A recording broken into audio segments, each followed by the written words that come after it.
सो हमने last time ICT के practical में विंडोज एक्सेसरीज, सिस्टम टूल्स और इंटरनेट को कवर कर लिया था। उसके बाद हम थे प्रैक्टिकल नंबर 6, लैब नंबर 6 पर आए थे हम। लैब नंबर 6 में हमने स्टडी करना था पाइथन और पाइथन को, और कैसे हम बेसिक प्रोग्रामिंग कर सकते हैं पाइथन के अंदर। ठीक है, तो आज का प्रैक्टिकल ये है हमारा, लैब नंबर 6। ठीक है, तो पिछले प्रैक्टिकल्स में हमने प्रैक्टिकल नंबर 1 में हमने आपको बेसिक्स बताए थे कि कंप्यूटर के क्या फंक्शंस होते हैं।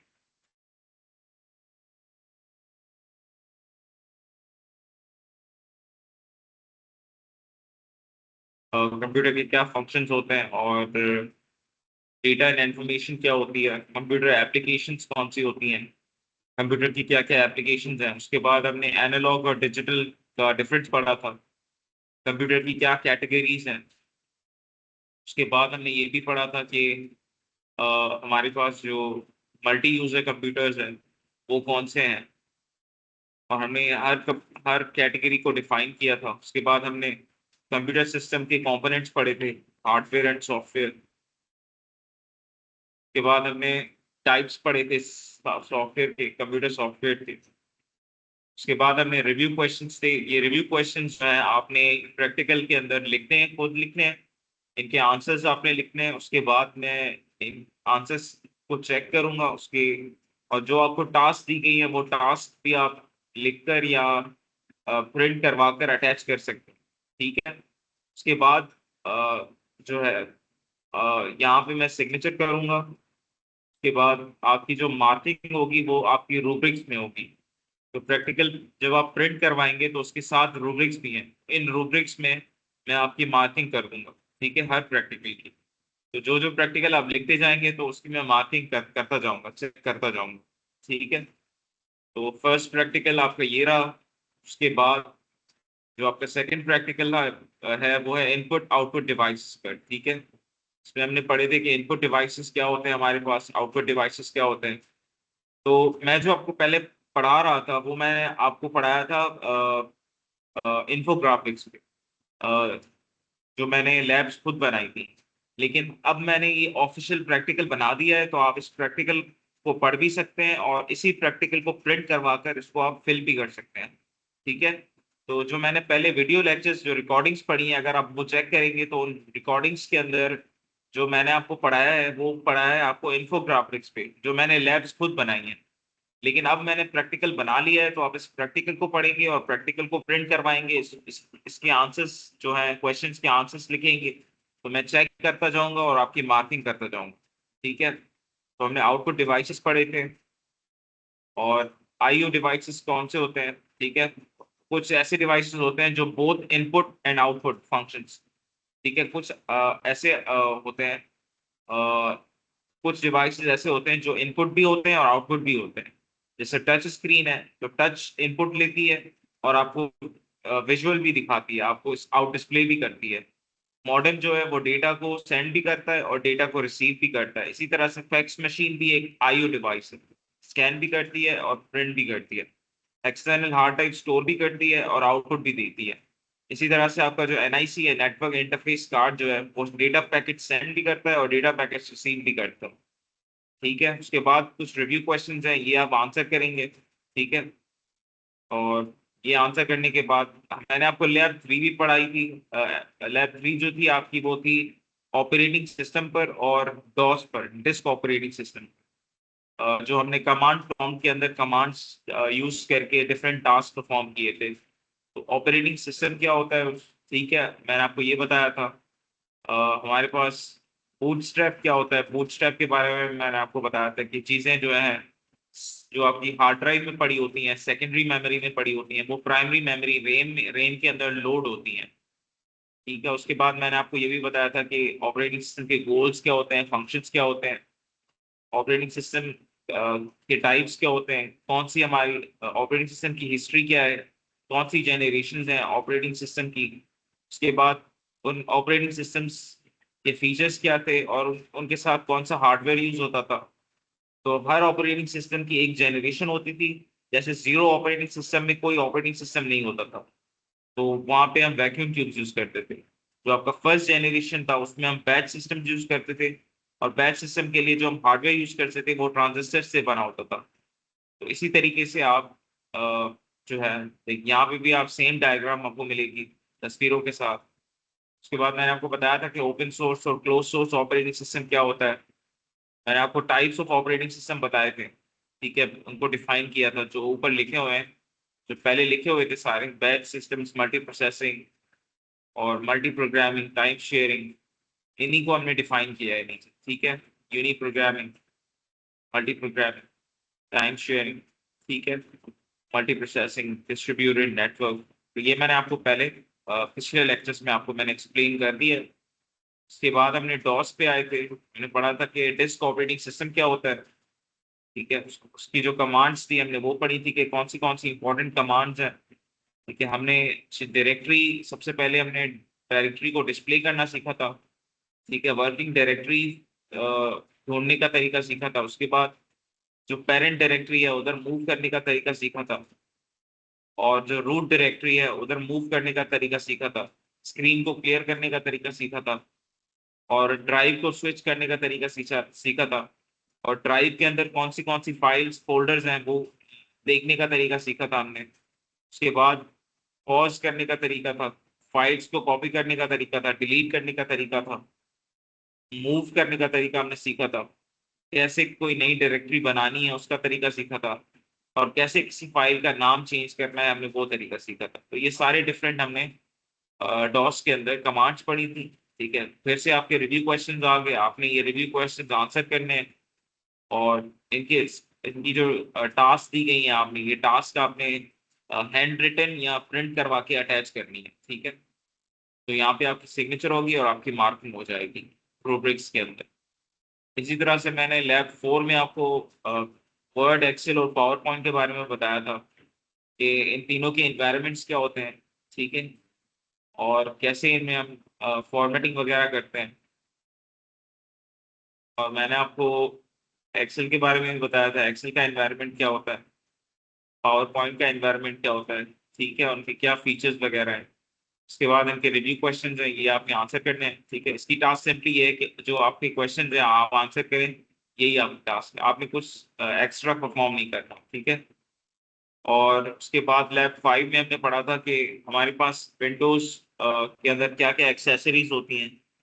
हमारे पास कैलकुलेटर होता है, ठीक है, स्निपिंग टूल होता है जिसके जरिए हम स्क्रीनशॉट्स लेते हैं स्क्रीन को, जो है जो भी हमारे स्क्रीन के ऊपर डिस्प्ले हो रहा होता है उसको हम कैप्चर करने के लिए स्निपिंग टूल यूज करते हैं। हमारे पास नोटपैड होता है जहाँ पे हम नोटिंग वगैरह करते हैं, ठीक है। तो इनका पर्पस और इनका यूज केस समझाया गया है। पेंट यूज होता है हमारे पास, फाइल एक्सप्लोरर होता है, वर्ड पैड होता है, ठीक है। और ये सारे कहाँ पाए जाते हैं। उसके बाद हमारे पास कुछ सिस्टम टूल्स होते हैं, विंडोज यूटिलिटीज, जैसे डिस्क क्लीनअप है, ठीक है। डिस्क क्लीनअप आप यूज कर सकते हैं अपनी ड्राइव के अंदर, जो आपके पास चीजें हैं, आप जो फजूल चीजें हैं उन फजूल चीजों को डिलीट करने के लिए आप डिस्क क्लीनअप यूज कर सकते हैं, ठीक है। उसको इस्तेमाल कैसे करना है वो एक्सप्लेन किया था मैंने आपको। उसके बाद इसके क्या बेनिफिट्स हैं, ठीक है। उसके बाद मैंने आपको बताया था कि डिस्क डीफ्रेगमेंटेटर क्या होता है, ठीक है। डिस्क डीफ्रेगमेंटर जो होता है वो आप यूज कर सकते हैं, ठीक है। फाइल्स को, जो फाइल्स के फ्रेगमेंट है फैले हुए हैं उन सबको मर्ज करने के लिए, रीऑर्गेनाइज करने के लिए आप यूज कर सकते हैं, ठीक है। उसको कैसे आप रन करेंगे उसके स्टेप्स बताए गए हैं। उसके बाद उसके क्या बेनिफिट्स हैं वो बताए गए हैं। इसी तरह से आप सिस्टम को रिस्टोर कर सकते हैं, ठीक है। रिस्टोर कैसे कर सकते हैं उसके स्टेप्स बताए गए हैं, उसके बेनिफिट्स क्या हैं, ठीक है। फॉर्मेट कैसे कर सकते हैं आपके, अगर अगर आपके पास कोई ड्राइव है, कोई यूएसबी है या कोई सीडी है, उसको कैसे आप फॉर्मेट कर सकते हैं, ठीक है। कैसे आप फाइल्स डिलीट कर सकते हैं। कंट्रोल पैनल क्या होता है, कंट्रोल पैनल के अंदर कौन से फंक्शंस होते हैं, ठीक है। उसको स्टार्ट कैसे करते हैं कंट्रोल पैनल को। उसके बाद हमने नेटवर्क पढ़ा था कि नेटवर्क क्या होता है, ठीक है। और एनआईसी क्या होता है ना, एनआईसी बेसिकली एक हार्डवेयर कंपोनेंट होता है जो कंप्यूटर को नेटवर्क के साथ कनेक्ट करने में हेल्प करता है, ठीक है। चाहे वो लेन हो, मेन हो या वेन हो, लोकल एरिया नेटवर्क हो, मेट्रोपॉलिटन एरिया नेटवर्क हो या वाइड एरिया नेटवर्क हो, तीनों में एनआईसी हेल्प करता है हमें। उसके बेनिफिट्स क्या है, नेटवर्क के बेनिफिट्स क्या है, इंटरनेट की क्या एप्लीकेशंस हैं, ठीक है, हमने कैसे नेटवर्क को क्लासिफाई किया है, ठीक है। अगर नेटवर्क एक स्मॉल ऑफिस या होम के अंदर है तो उसे हम लेन कहेंगे। अगर किसी बड़े यूनिवर्सिटी कैंपस के अंदर या शहर के अंदर है तो उसे मेन कहेंगे। अगर पूरे कंट्री में सेम नेटवर्क चल रहा है तो उसे हम वेन कहेंगे।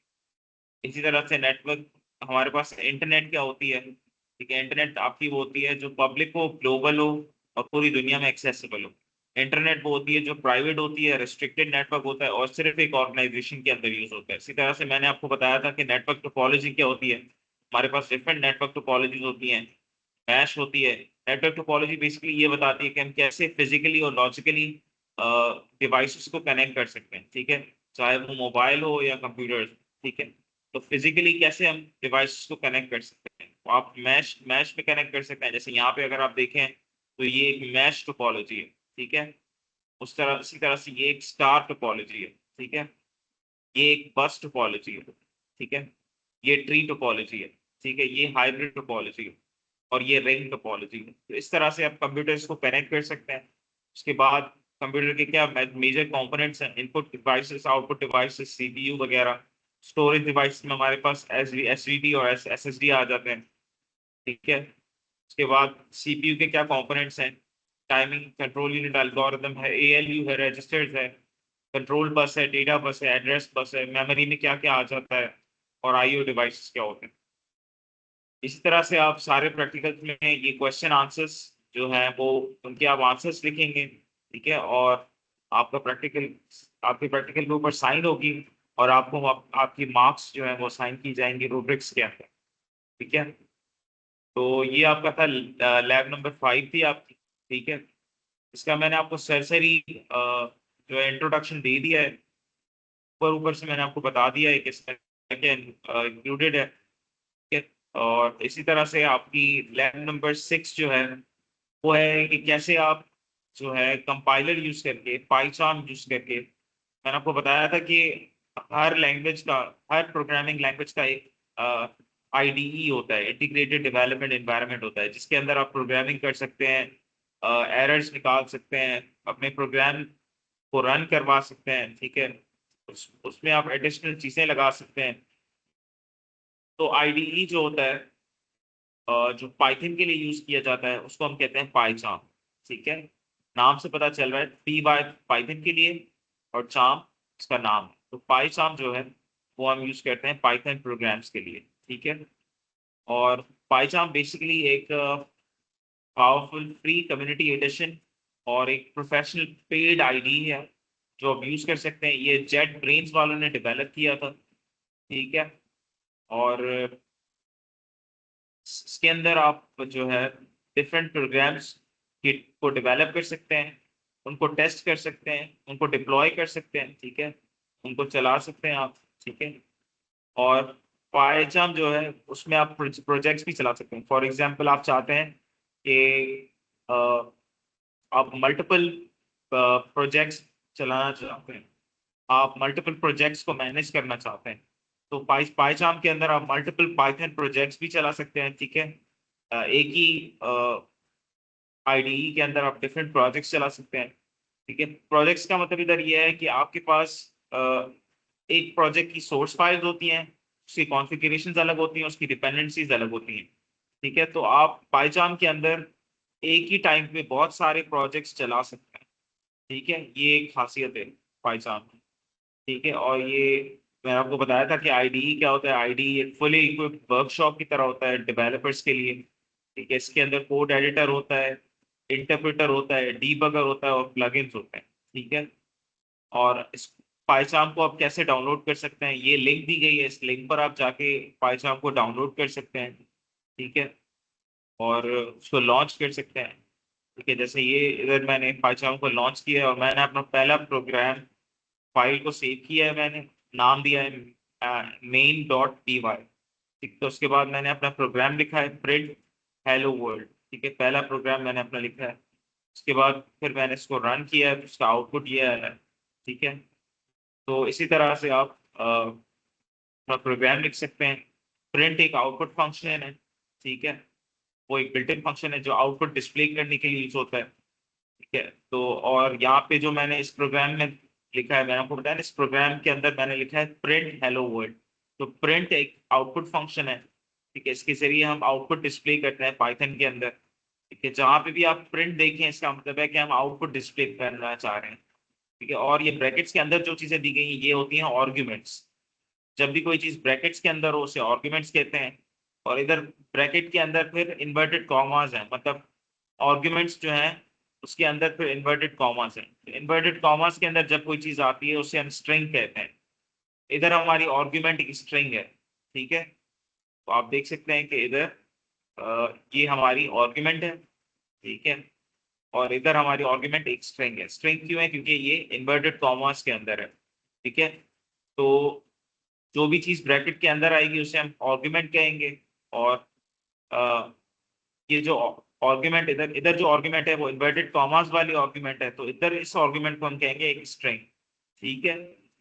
तो ये आपको चीजें पता होनी चाहिए। और इसका आउटपुट ये आएगा, ठीक है, जब आपसे डिस्प्ले करवाएंगे तो ये आउटपुट आएगा, ठीक है। और पाइथन को आप वेब से कनेक्ट कर सकते हैं, और ये वेब डेवलपमेंट और डेटा साइंस के लिए भी यूज होता है, ठीक है। और इसकी दो एडिशंस हैं, कम्युनिटी एडिशन और प्रोफेशनल एडिशन, ठीक है। और इसकी कोड फंक्शनैलिटी जो है वो जुपिटर नोटबुक को सपोर्ट करती है, ठीक है। और आपको उसकी सब्सक्रिप्शन भी मिल जाएगी, ठीक है। और इसके अंदर पाइथन का पाइथन 2 वर्जन भी सपोर्टेड है, और पाइथन का 3 वर्जन भी सपोर्टेड है, ठीक है। तो आप ये दोनों वर्जन यूज कर सकते हैं।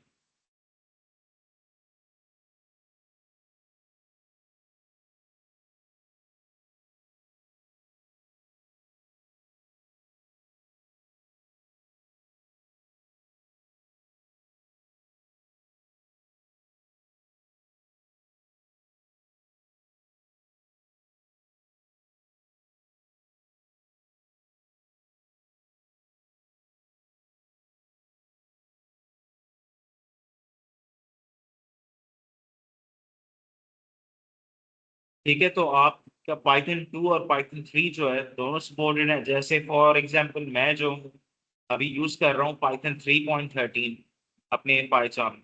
मेरे पास अभी पाइचाम अवेलेबल है, मैं आपको दिखा सकता हूँ। ये आप देख सकते हैं। अ,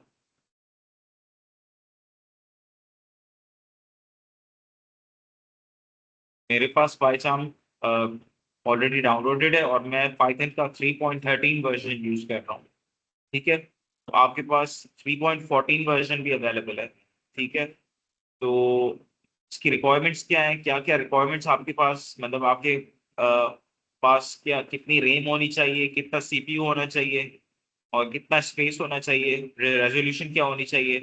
तो पाइचाम इंस्टॉल करने के लिए जो रिक्वायरमेंट्स हैं वो यहाँ लिख दी गई हैं, ठीक है, ऑलरेडी। ये मिनिमम रिक्वायरमेंट्स हैं और ये रेकमेंडेड हैं, ठीक है। मिनिमम आपको सेटिस्फाई करनी होंगी। अगर आपके पास ये वाली होंगी तो पाइचाम अच्छा चलेगा, ठीक है। उसके बाद आपको ये पता होना चाहिए कि पाइथन के अंदर क्या डेटा स्ट्रक्चर्स होते हैं। तो पाइथन के अंदर दो तरह के डेटा स्ट्रक्चर्स होते हैं, प्रिमिटिव डेटा स्ट्रक्चर्स और नॉन प्रिमिटिव, ठीक है। प्रिमिटिव वो होते हैं जो बेसिक होते हैं, इसमें फ्लोट आ जाता है, इंटीजर आ जाता है, स्ट्रिंग आ जाती है, बुलियन आ जाता है। फ्लोट का मतलब होता है हर वो नंबर जिसके अंदर डेसिमल पॉइंट हो उसे हम फ्लोट कहते हैं। इंटीजर उस नंबर को कहते हैं जिसके अंदर डेसिमल पॉइंट ना हो, ठीक है। स्ट्रिंग मैंने आपको पहले बताया था कि स्ट्रिंग जो भी चीज इन्वर्टेड कॉमास के अंदर आएगी उसे हम स्ट्रिंग कहेंगे, ठीक है। और बुलियन हम कहते हैं ट्रू और फॉल्स को, ठीक है। अगर कोई चीज ट्रू है या फॉल्स है तो उसको हम बुलियन की कैटेगरी में डिफाइन करते हैं। उसके बाद आपके पास नॉन प्रिमिटिव डेटा स्ट्रक्चर आ जाते हैं। इसके अंदर आपके पास बिल्ट इन होते हैं और यूजर डिफाइंड होता है, ठीक है।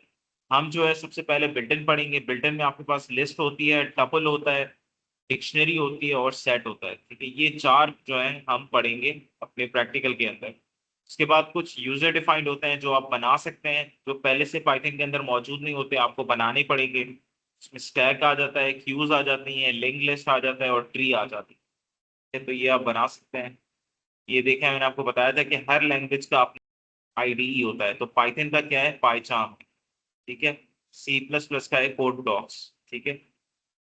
ये रिव्यू क्वेश्चन हैं, ये आप इनके जवाब देने हैं आपने। उसके बाद हम आते हैं लैब नंबर 7 पर। ठीक है, लैब नंबर 7 जो है आपकी, वो है वेरिएबल्स पर और डेटा टाइप्स पर। ठीक है, आपको पता है मैथ्स में आप पढ़ चुके हैं वेरिएबल्स किस चीज को कहते हैं। वेरिएबल हर उस सिंबल को कहते हैं, हर उस कैरेक्टर को कहते हैं जो किसी नंबर को या वैल्यू को रिप्रेजेंट करे। ठीक है, for example x is equals to 3। अब 3 एक वैल्यू है, ठीक है, और ये वैल्यू x की है। x एक वेरिएबल है, ठीक है। x की वैल्यू चेंज हो सकती है, तो x खुद एक वेरिएबल होगा और उसकी कोई भी वैल्यू हो सकती है। तो for example x is equal to 3 का मतलब ये है कि x एक वेरिएबल है और उसकी वैल्यू है 3। ठीक है, कंप्यूटर के अंदर वेरिएबल्स का कॉन्सेप्ट कुछ चेंज है। ठीक है, मैथ्स में आपने जो वेरिएबल पढ़ा है अलजेब्रा के अंदर, वो थोड़ा चेंज होता है। कंप्यूटर के अंदर वेरिएबल हम मेमोरी को कहते हैं। ठीक है, अगर आप कोई भी चीज स्टोर कर रहे हैं, ठीक है, किसी मेमोरी के अंदर, तो उस मेमोरी के हिस्से को हम जो नाम देंगे उसको हम वेरिएबल कहेंगे। ठीक है, तो फॉर एग्जाम्पल आप कंप्यूटर के अंदर स्टोर करना चाहते हैं एक नंबर। ठीक है, फॉर एग्जाम्पल आप स्टोर करना चाहते हैं 4। अब 4 आपका एक नंबर है, ठीक है। जब आप उसे स्टोर करेंगे तो आप एक मेमोरी में स्टोर करेंगे। उस मेमोरी को जो आप नाम देंगे उसको हम वेरिएबल कहेंगे। तो कंप्यूटर में वेरिएबल का कॉन्सेप्ट ये है। और जो मैथ्स में आपने पढ़ा था कि जो हम एक वेरिएबल होता है जो नंबर को रिप्रेजेंट कर रहा होता है, ठीक है, और उसकी वैल्यू चेंज हो सकती है, इसीलिए हम उसे वेरिएबल कहते हैं। ठीक है, तो ये कॉन्सेप्ट है। ठीक है, so a variable in Python is a name used to store a value, so it can be reused. It can be reused. उसे हम बार बार यूज कर सकते हैं और उसको हम मैनिपुलेट कर सकते हैं लेटर इन अ प्रोग्राम। तो पाइथन के अंदर वेरिएबल को हम वेरिएबल किसी वैल्यू को स्टोर करने को हम जो नाम देते हैं, आप एक वैल्यू स्टोर कर रहे हैं, उसको आप जो वैल्यू स्टोर कर रहे हैं अगर आप उसको कोई नाम देते हैं, उस मेमोरी को कोई नाम देते हैं, ठीक है, जिस मेमोरी में आप वो स्टोर कर रहे हैं उसको हम नाम देते हैं। और ये क्यों देते हैं? ताकि वो हम बार बार रीयूज कर सकें और उसे मैनिपुलेट कर सकें। ठीक है, फॉर एग्जाम्पल आपने लिखा x इज इक्वल टू 3। ठीक है, ये मैथ्स के अंदर आपने लिखा x इज इक्वल टू 3, लेकिन पाइथन के अंदर x इज इक्वल टू 3 का मतलब यह है कि x एक मेमोरी है जिसके अंदर 3 स्टोर्ड है। ठीक है, तो अब आप उसे बार बार रीयूज कर सकते हैं। कैसे रीयूज? आप लिखेंगे x प्लस 3, x की वैल्यू 3 है तो x प्लस 3 की वैल्यू होगी 6।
ठीक है, तो इधर आप देख सकते हैं कि अगर इसका इसका इसकी अगर हम एग्जांपल देखें, तो अगर आप किसी कंटेनर या किसी बॉक्स के अंदर कुछ स्टोर कर रहे हैं, तो उस बॉक्स का जो आप नाम रखेंगे उसको हम कहेंगे वेरिएबल।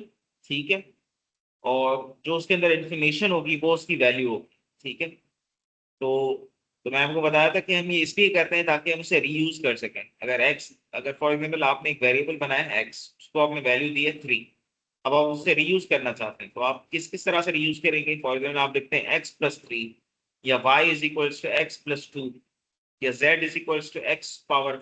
तो आप देखें x को आप रीयूज कर रहे हैं, ठीक है। तो इसी तरीके से पाइथन के अंदर हम वेरिएबल इसलिए बनाते हैं ताकि हम उसे रीयूज कर सकें, ठीक है। तो यहाँ पे 4 तरह के वेरिएबल्स हैं, हमने 4 तरह के डिफरेंट वेरिएबल्स बनाए। सबसे पहला वेरिएबल एक स्ट्रिंग है जिसका नाम है अली, ठीक है। तो हमने एक वेरिएबल बनाया जिसका नाम है नेम, ठीक है, और उसकी वैल्यू है अली, उसकी वैल्यू एक स्ट्रिंग है, ठीक है। इसी तरह से हमने एक दूसरा वेरिएबल है जिसका नाम है एज, और उसकी जो वैल्यू है वो एक इंटीजर है 25, ठीक है। इसी तरीके से हमने एक नया वेरिएबल बनाया है हाइट, और उसकी वैल्यू एक फ्लोट है। फ्लोट मैंने आपको बताया था हर वो नंबर जिसके अंदर डेसिमल पॉइंट हो उसे फ्लोट कहते हैं। तो इस हाइट वेरिएबल की वैल्यू है फ्लोट, या 5.9, ठीक है। उसके बाद एक नया वेरिएबल है इज स्टूडेंट, ठीक है। अब इज स्टूडेंट की जो वैल्यू है मैंने रखी है ट्रू। ट्रू मैंने आपको बताया था बुलियन, ट्रू और फॉल्स जो है बुलियन कहते हैं, ठीक है। तो अब ये एक वेरिएबल है और इसकी वैल्यू है ट्रू, तो ये एक बुलियन वैल्यू है, ठीक है। तो ये एक स्ट्रिंग वैल्यू थी, ये एक इंटीजर वैल्यू थी, ये एक फ्लोट वैल्यू थी, ये एक बुलियन वैल्यू थी। डिफरेंट वैल्यूज हैं लेकिन, ठीक है, हर वैल्यू को मैंने कोई ना कोई नाम असाइन किया हुआ है, तो वो उस वेरिएबल का नाम, ठीक है। तो आप देख सकते हैं डिफरेंट वेरिएबल्स हैं हमारे पास और हर वेरिएबल की एक वैल्यू है, ठीक है। ये अलग बात है कि इस वैल्यू, ये एक स्ट्रिंग वैल्यू है, ये एक इंटीजर वैल्यू है, ये एक फ्लोट वैल्यू है, ये एक बुलियन वैल्यू है। इनका डेटा टाइप अलग है, ये एक स्ट्रिंग डेटा टाइप है, ये एक इंटीजर डेटा टाइप है, ये एक फ्लोट डेटा टाइप है, और ये एक बुलियन डेटा टाइप, ठीक है। अब आते हैं कि कैसे आप वेरिएबल को नाम दे सकते हैं। फॉर एग्जाम्पल इधर आपने नाम दिया है name, age, height, age student.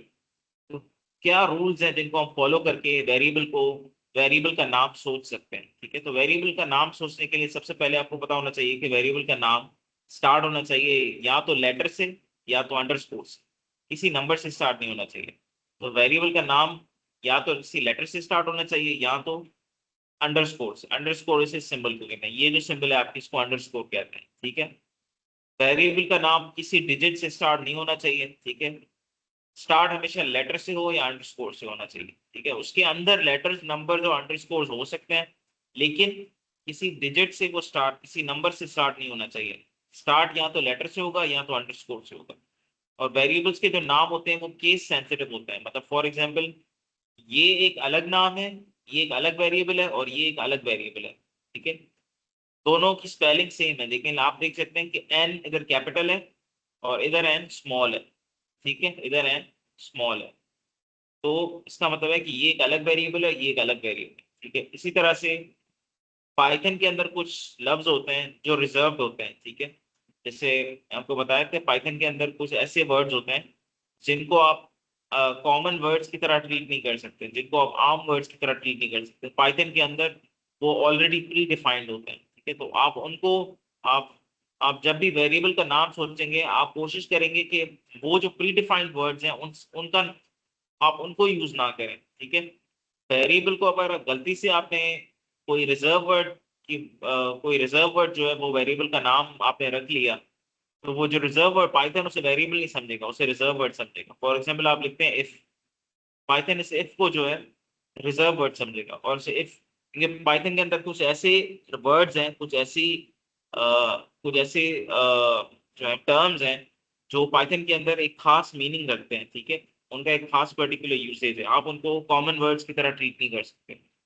तो आप कोशिश करेंगे कि वेरिएबल का नाम जो है वो वाले वर्ड्स ना हो, ठीक है।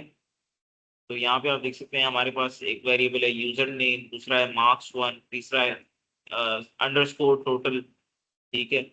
अब ये जो नाम है मैंने आपको बताया था कि वेरिएबल का नाम वन से, नंबर से स्टार्ट नहीं होना चाहिए। तो देखें यहाँ पे ये जो नाम है ये इनवैलिड है, ठीक है। इसी तरीके से मैंने आपको बताया था कि यहाँ पे यूजर नेम है, ठीक है। अब यहाँ पे बीच में हमने डैश यूज किया है, तो डैश है तो ये एक इनवैलिड वेरिएबल नेम।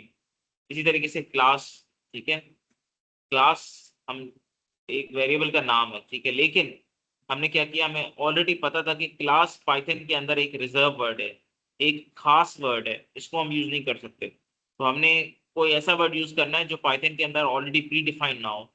क्लास एक इनवैलिड नेम है, ठीक है। इसी तरीके से अ, अ, हमने हमको ये भी पता होना चाहिए कि कैसे हम वेरिएबल्स को वैल्यूज असाइन कर सकते हैं। ठीक है, तो हम जब वैल्यू असाइन करते हैं तो हम ये ऑपरेटर यूज करते हैं, इसको कहते हैं इक्वालिटी ऑपरेटर। ठीक है, या इसको असाइनमेंट ऑपरेटर भी कहते हैं। ठीक है, असाइनमेंट ऑपरेटर, क्योंकि ये होता है वैल्यू असाइन करने के लिए यूज। एक्स को आप वैल्यू असाइन कर रहे हैं 10, तो आप क्या यूज करेंगे, वेरिएबल, असाइनमेंट ऑपरेटर और उसकी वैल्यू। अब वो वैल्यू स्ट्रिंग भी हो सकती है, इंटीजर भी हो सकती है, फ्लोट भी हो सकती है, बुलियन भी हो सकती है। यहाँ पे इंटीजर है क्योंकि यहाँ पे डेसिमल पॉइंट नहीं है। यहाँ पे क्या है, वाई एक वेरिएबल है। ठीक है, मेमोरी का नाम है, इक्वल्स टू असाइनमेंट ऑपरेटर है, और उसके बाद एक वैल्यू है फ्लोट, इसके अंदर डेसिमल पॉइंट है, तो ये फ्लोट है। इसी तरह तरीके से आपने एक वेरिएबल सोचा है मैसेज, और उसको आपने वैल्यू असाइन की है स्ट्रिंग। मैंने आपको बताया था कि इन्वर्टेड कॉमास के अंदर अगर कोई चीज होगी तो उसे स्ट्रिंग कहें। तो यहाँ पे वैल्यू है हेलो पाइथन, और वेरिएबल का नाम है मैसेज। ठीक है, इसी तरीके से आप एक ही दफा में मल्टीपल वैल्यूज असाइन कर सकते हैं। आप लिख सकते हैं A comma B comma C is equal to 1 comma 2 comma 3, मतलब ए की वैल्यू 1, बी की वैल्यू 2, सी की वैल्यू 3। ठीक है, और आप अगर तीन वेरिएबल्स हैं उनकी वैल्यू सेम है तो आप इस तरह से भी लिख सकते हैं। ठीक है, उसके बाद मैंने आपको बताया था कि डिफरेंट डेटा टाइप्स होते हैं। ठीक है, वेरिएबल्स के इंटीजर हो सकता है, फ्लोट हो सकता है, और कॉम्प्लेक्स भी हो सकता है। ठीक है, हम कॉम्प्लेक्स वेरिएबल्स भी होते हैं हमारे पास पाइथन के अंदर। ठीक है, उसके बाद टेक्स्ट स्ट्रिंग्स हो सकती हैं हमारे पास, और बूलियन हो सकते हैं। तो ये डेटा टाइप्स होते हैं। ठीक है, मैंने आपको बताया था कि पाइथन के अंदर सीक्वेंसेस भी होते हैं, लिस्ट, टपल, रेंज। ठीक है, लिस्ट जो होती है ऑर्डर्ड होती है, उसको हम चेंज कर सकते हैं। टपल्स जो होते हैं वो ऑर्डर्ड होते हैं लेकिन उनको हम चेंज नहीं कर सकते। जैसे यहाँ पे एक लिस्ट है, लिस्ट ऑफ फ्रूट्स। ठीक है, लिस्ट ऑफ फ्रूट्स, तो fruits is equal to square bracket, उसके बाद एप्पल और इन्वर्टेड कॉमास कॉमा बनाना। तो ये एक लिस्ट है। इसी तरह से हमारे पास टपल्स होते हैं। ठीक है, टपल्स में क्या होता है कि वो लिस्ट की तरह होते हैं लेकिन वो अनचेंजेबल होते हैं। से point is equal to 2 comma 3। अब इन 2 कॉमा 3 को आप चेंज नहीं कर सकते। ठीक है, इधर आप एप्पल और बनाना को चेंज कर सकते हैं।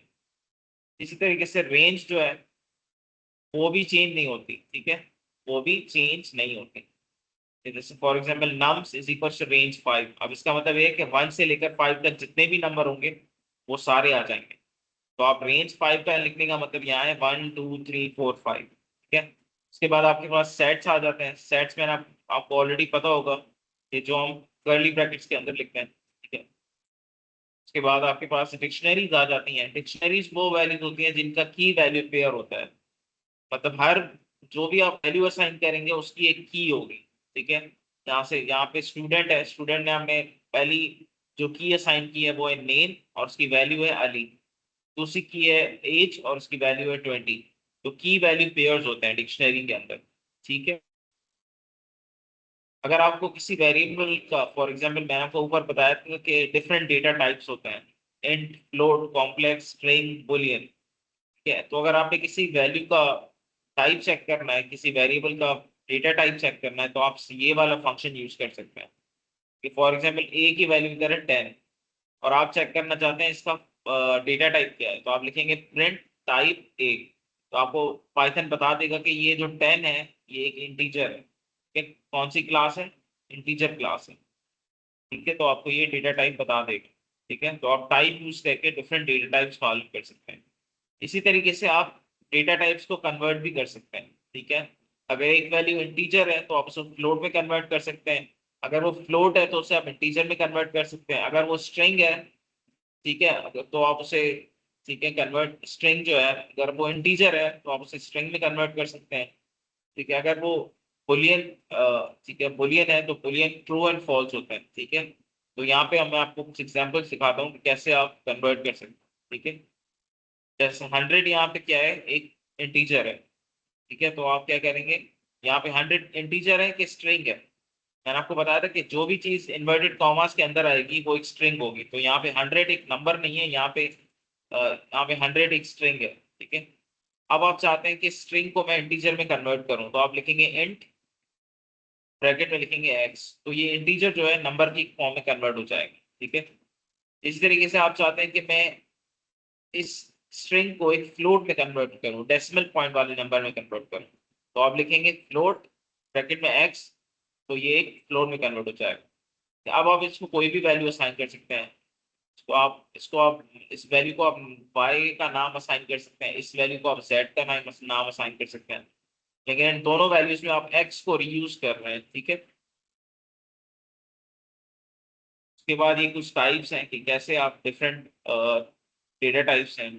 जैसे सबसे ऊपर जो है इन्वर्टेड कॉमास के अंदर है, तो ये एक स्ट्रिंग वेरिएबल है। उसके बाद ये एक नंबर है जिसके अंदर डेसिमल पॉइंट नहीं है, तो ये एक इंटीजर वेरिएबल है। तो ये इसी तरह से 5.5 एक नंबर है जिसके अंदर डेसिमल पॉइंट है, तो ये एक फ्लोट वेरिएबल है, ठीक है। इसी तरीके से यहाँ पे मैंने बताया ट्रू और फॉल्स होता है, तो ट्रू और फॉल्स आ जाते हैं बुलियन डेटा टाइप, ठीक है। तो ये बुलियन डेटा टाइप है। उसके बाद मैं आपको बताया था कि जब स्क्वायर ब्रैकेट्स यूज होते हैं और उसके अंदर हमारे पास डिफरेंट वैल्यूज होती हैं कॉमा सेपरेटेड, तो उसे हम लिस्ट कहते हैं, ठीक है। और अगर हमारे पास राउंड ब्रैकेट्स होते हैं, राउंड ब्रैकेट्स के अंदर अगर हमारे पास कोई वैल्यूज हैं कॉमा सेपरेटेड, तो उसे हम टपल कहते हैं, ठीक है। बस फर्क ये है कि यहाँ पे स्क्वायर ब्रैकेट्स हैं, यहाँ पे राउंड ब्रैकेट्स हैं। ये चेंज हो सकते हैं और ये चेंज नहीं हो सकते, ठीक है। उसके बाद अगर आपके पास कर्ली ब्रैकेट्स हैं और उसके अंदर वैल्यूज हैं, तो आप उसे सेट कहते हैं, सेट, ठीक है। और अगर आपके पास कर्ली ब्रैकेट्स हैं और अंदर आपके पास की वैल्यू पेयर्स हैं, ठीक है, एक पेयर ये है, ठीक है, दूसरा पेयर ये है, उसको हम कहेंगे डिक्शनरी, या सारे को हम डिक्शनरी कहेंगे। तो इसलिए आपके पास डिफरेंट डेटा टाइप्स होते हैं, ठीक है। उसके बाद सब इस सारे लैब की समरी आपके पास दी गई है, ठीक है। और ठीक है, तो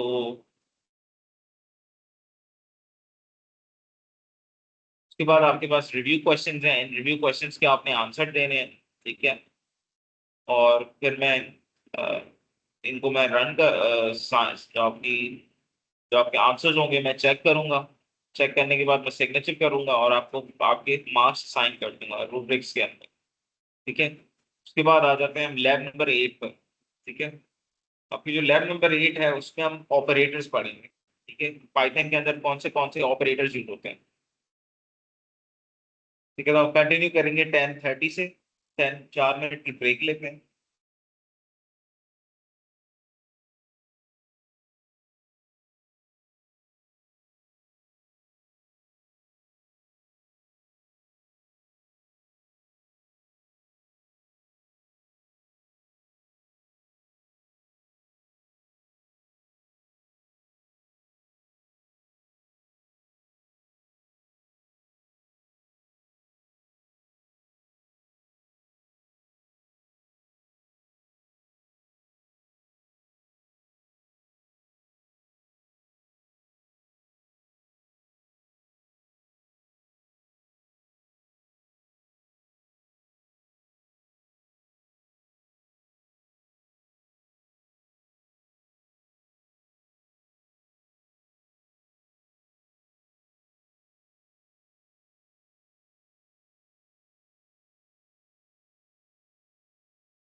तो स्टार्ट करते हैं लैब नंबर 8 से। ठीक है, तो लैब नंबर 8 में हम पढ़ेंगे कि हमारे पास कौन से हम ऑपरेटर्स यूज करते हैं पाइथन के अंदर।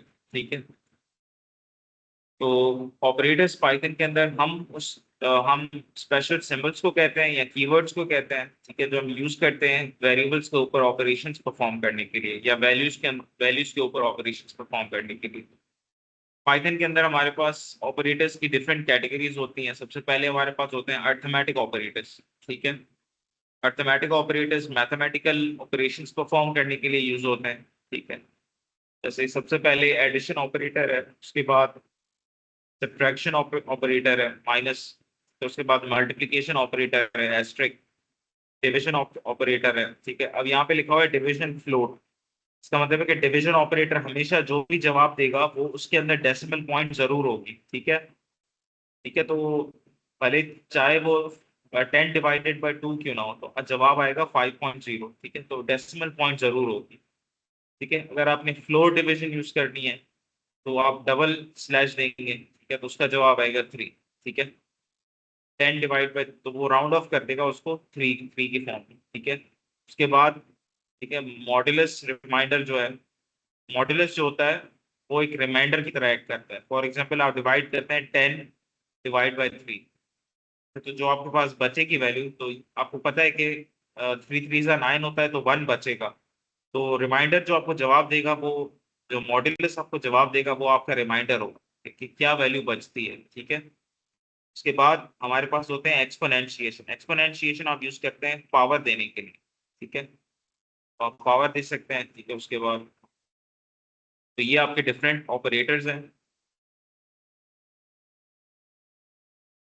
Plus minus multiply divide floor division modulus exponentiation. ठीक है, सबसे पहले एडिशन तो आपको ऑलरेडी पता है, सब्ट्रैक्शन का भी आपको ऑलरेडी पता है, मल्टीप्लिकेशन का भी आपको पता है। ठीक है, डिवीजन का भी आपको पता है।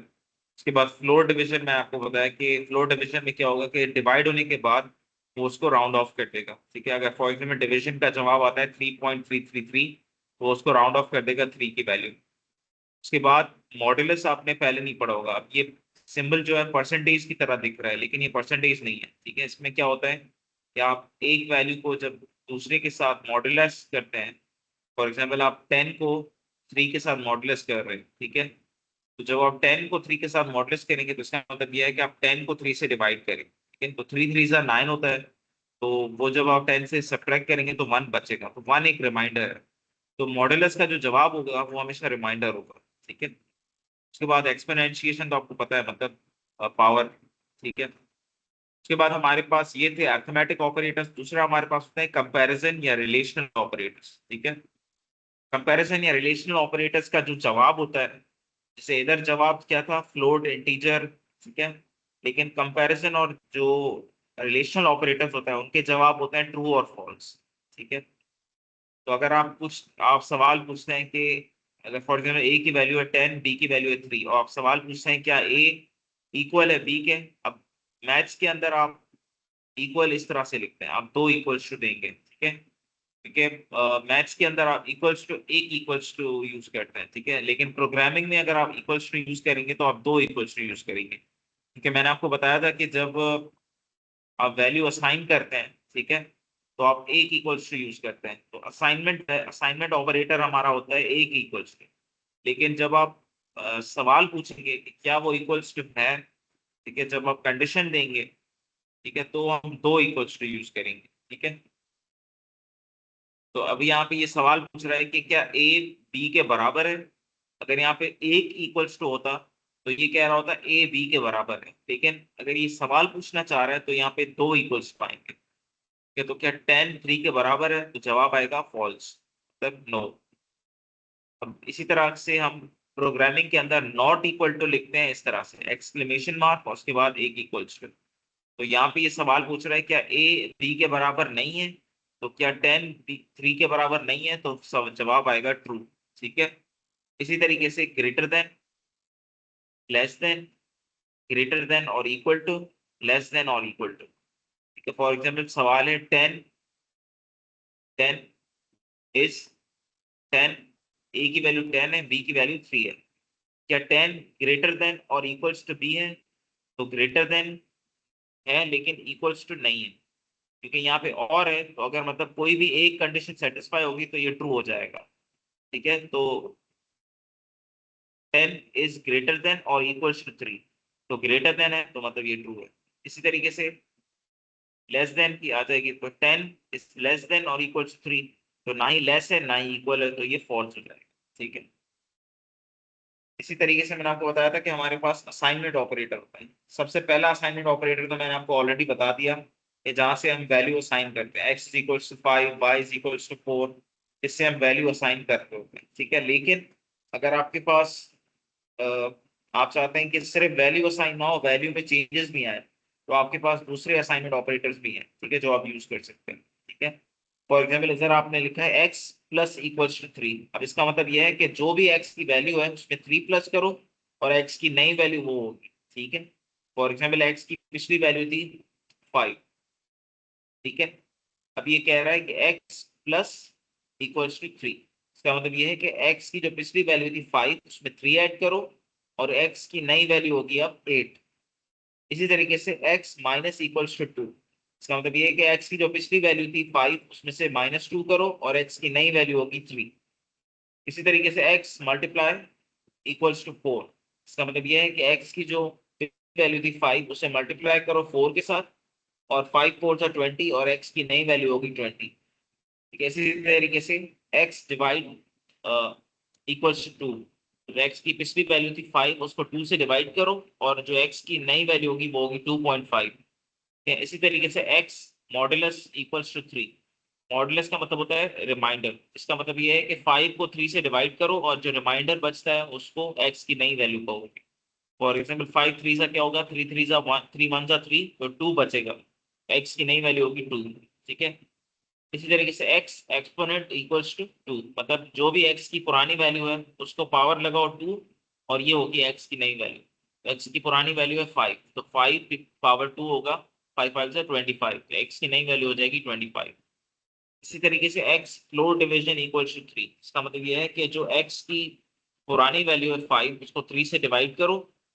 ठीक है, तो जवाब क्या आएगा, 1.25 समथिंग। ठीक है, तो उसको राउंड ऑफ कर देगा 1, तो एक्स की नई वैल्यू होगी 1।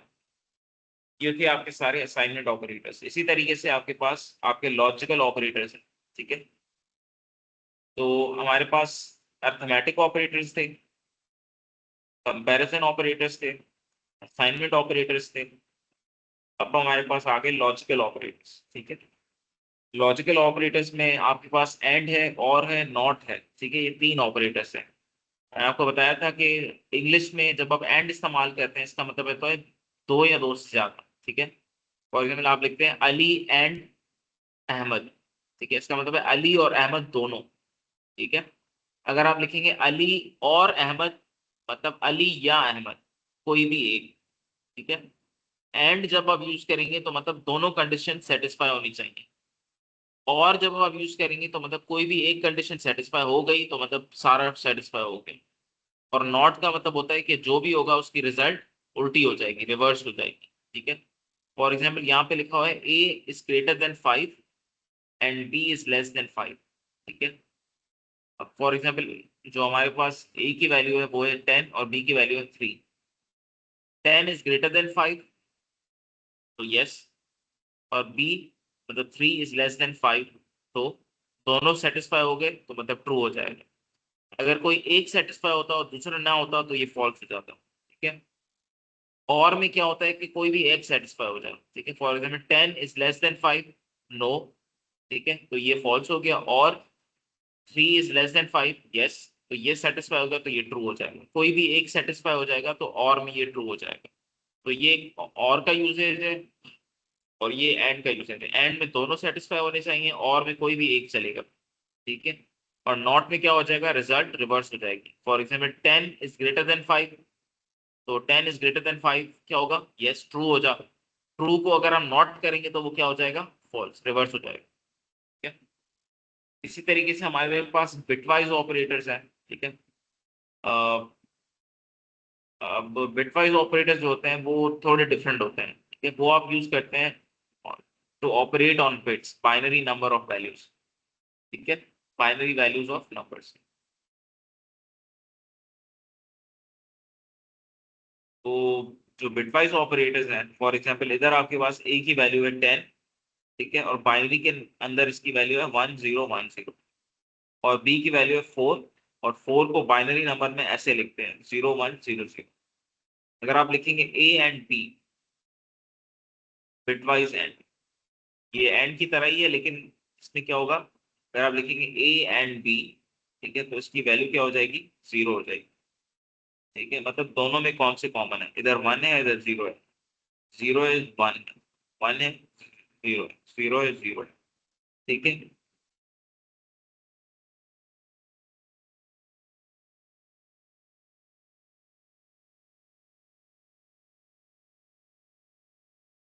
बिटवाइज ऑपरेटर्स हम इंशाल्लाह अगले लेक्चर से कवर करेंगे, आज का लेक्चर यहीं खत्म करते हैं, ठीक है, और इंशाल्लाह अगले लेक्चर से हम बिटवाइज ऑपरेटर्स और आइडेंटिटी ऑपरेटर्स, मेंबरशिप ऑपरेटर्स ये पढ़ेंगे। उसके बाद आपके रिव्यू क्वेश्चंस हैं वो हम आंसर करेंगे, और फिर मैं सिग्नेचर करूंगा, और तो अगला लेक्चर इंशाल्लाह हम बिटवाइज ऑपरेटर्स से कंटिन्यू करेंगे।